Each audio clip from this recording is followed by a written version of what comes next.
Most of you guys know I hunt a lot of public land. Probably, 90% of the spots I hunt are public. But I do hunt a little private too. The one farm I hunt around here that's local near my house is my friend Dave's farm. And it's only 80 acres. They're not farming it, but the farms around it are farming. And the people around it shoot every deer they see. They fill a lot of tags. They do a lot of big drives, kill a lot of deer. Last year, during gun season, I waited till last Friday before we went in there to hunt, because you let the neighbors stack all the deer into your bedding area, your central bedding area, and in theory that works out pretty good. But in reality, it's just starting to get around kill time, and a small buck comes hobbling out wounded, and I felt it was my duty to put it out of its misery. So that kind of put a loud banging end to that hunt on that small property.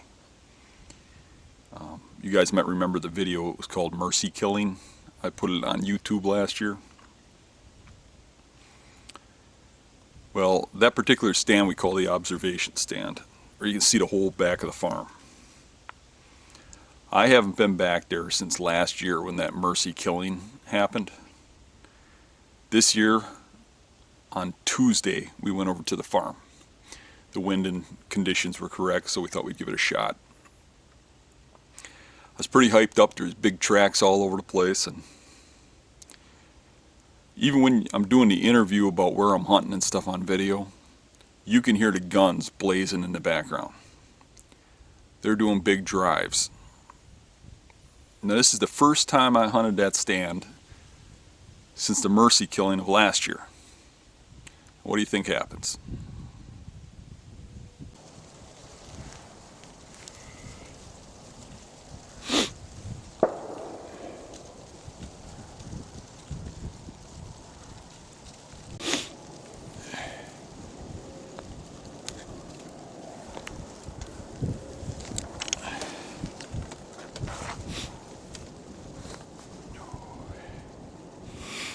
It's freaking cold out here.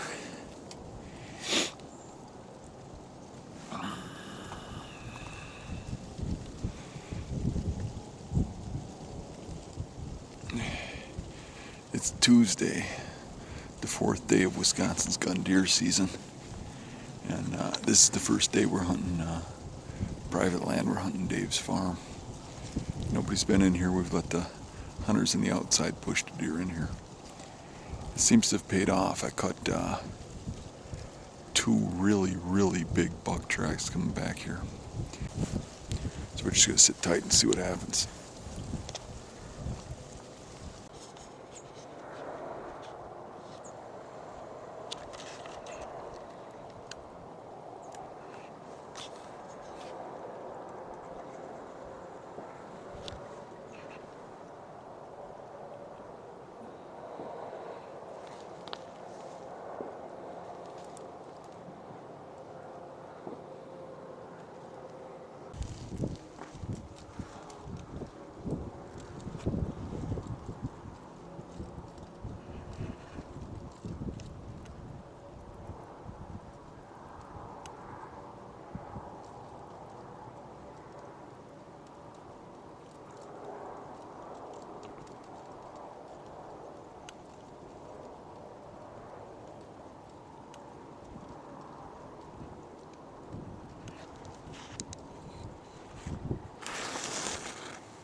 What a waste of a good buck tag. Getting really sick of this. This is the second time in 2 years. Last year, this exact same stand, I had a wounded buck come by and I shot it.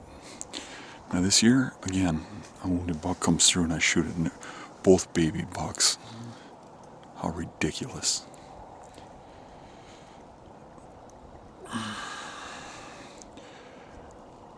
I was tempted to let him go, but he looked pretty bad. He looked like he was in pretty bad condition.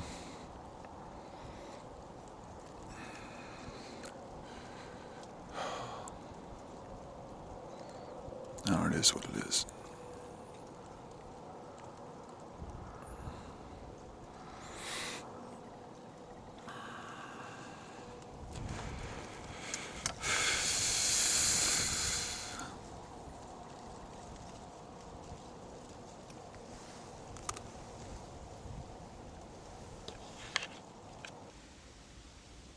Now the question I throw out there for all the people viewing this is, would you do the same thing? Now I had 2 buck tags left for the year. Would you put one of them on that buck? Would you shoot that buck? Now I try to follow the letter of the law, and the letter of the law, I have to go over and tag that buck immediately upon killing it. I can't go over and check with the neighbors if they shot it and bring them over and such. I have to tag it. So that's what I did. Would you? Would you tag that buck? Would you shoot that buck? Or would you let it go past? I'd like to hear your reasons of whether you would or not, and why.